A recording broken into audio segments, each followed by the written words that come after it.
So Lin Dunn is part of the furniture in Indiana. And there's no ifs, ands, or buts about that.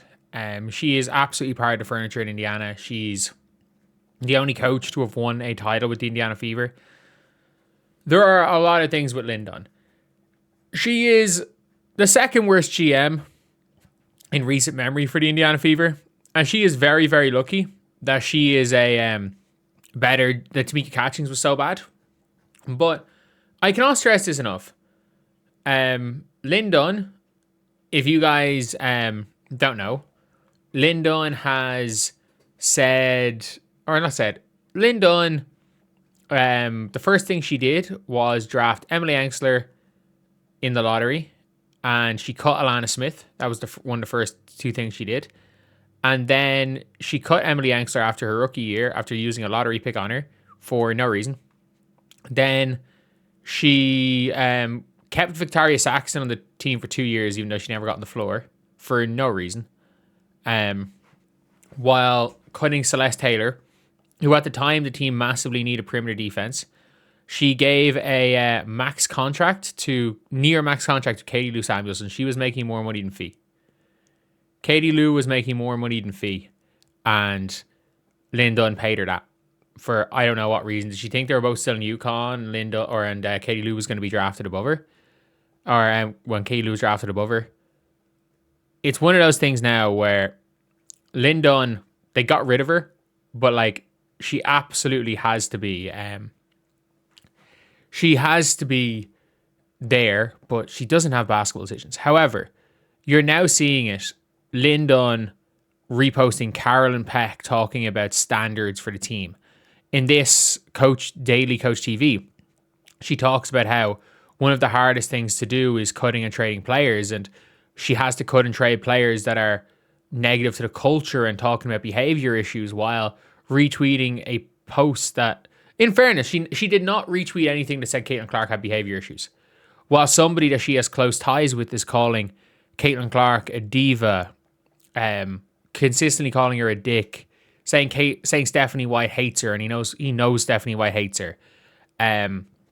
Quoting someone in the Fever organization, which we all just assume is Lin Dunn. It might not be. We all just assume is Lin Dunn, saying that Caitlin Clark is a pain in the ass diva. And I'm being real. With what you're seeing Lin Dunn talk about now, I've seen this whole clip. Like, I don't know how to find it. I've been trying to find it on YouTube. I know it was unlisted. Someone sent it to me and it was unlisted.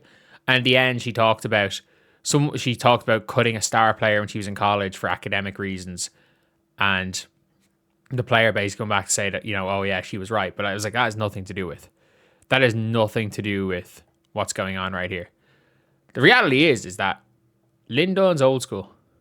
The odds that Lin Dunn is just sick of Caitlin Clark are not zero.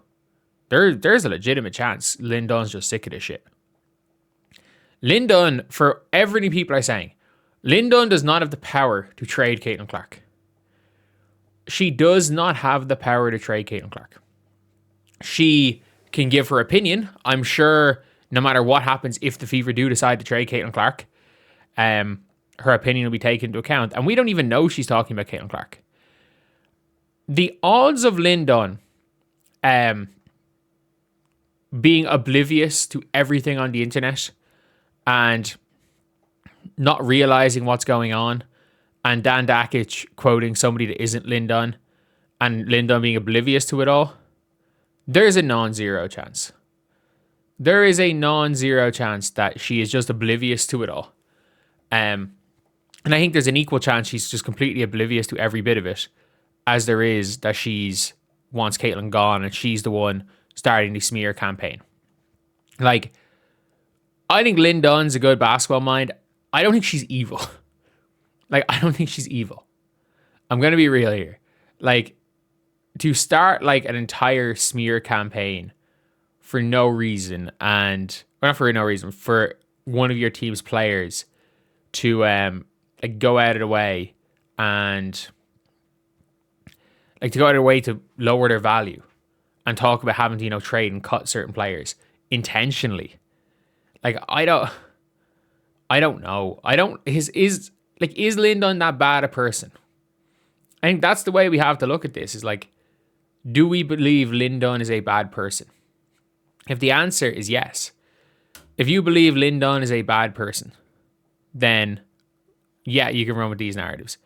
If you don't believe Lin Dunn is a bad person, and I'm going to be real, like, I don't want to go that far. I don't want to go far enough to believe that Lin Dunn is not a good person. Because that's when you go into crazy territory. That is when you go into absolutely crazy territory, and when you go into crazy accusations. But even if everything and all the conspiracies are true, and Lin Dunn is the mastermind behind all the negativity around Caitlin Clark, and Lin Dunn is out there trying to trade Caitlin, and it's not just her being oblivious to what's going on, retweeting her coaching friends and randomly telling stories that look really bad given the context of what's going on. I think there's equal chance that this is absolutely zero to do with anything Caitlin Clark related, as it is that she's conspiring against her. The problem is, Lin Dunn, the problem here is Lin Dunn and Dan Dak's relationship. For all of it. The problem is, like, when it comes down to it, that. Because Dan Dak just quoted someone in the organization.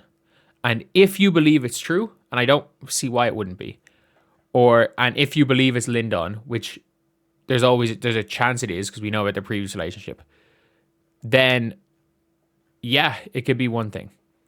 That being said, Lin Dunn does not have the power to trade Caitlin.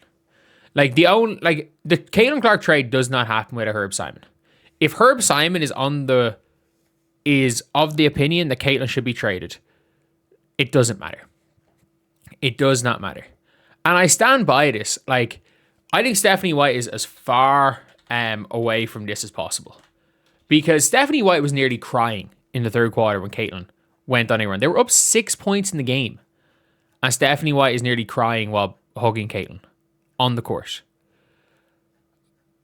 Stephanie White realistically knows more than any of us do. But at the same time, you couldn't put it past me to say that, like, these are two people that know that if things don't turn around quick, they planned, let's be real, Caitlin Clark planned on winning a title with Stephanie White. Stephanie White came to Indiana to win a title with Caitlin Clark. And this is the reaction of two people that know. This is what it feels like. It's the reaction of two people that know that, or especially whatever, Caitlin's just hyped. Whatever about Stephanie White. Stephanie White knows more of what's going behind the scenes than Caitlin. She has a better feel of what's going on behind the scenes. This is the reaction of somebody that knows.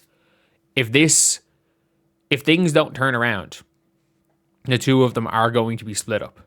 And the likelihood is the Caitlin Clark trade could happen. And all's fixed by winning. And if Lin Dunn could despise Caitlin Clark. She doesn't have the power to trade her. Especially if the Indiana Fever are even hovering around 6. Like, if the Indiana Fever beat the New York Liberty, there's no reason why the Indiana Fever should not make the final of the Commissioner's Cup. If they beat the Liberty, then they have to go and face every single team they have to face for the rest of the Commissioner's Cup is behind them. And they have a free loss. If they beat New York, all they have to do is go through Toronto, Chicago without Rakia, Connecticut, and Washington. And they have one free loss to make the Commissioner's Cup final. So, season changes quick. If they lose against New York and they win all of those games, the New York Liberty are probably losing 1, maybe 2.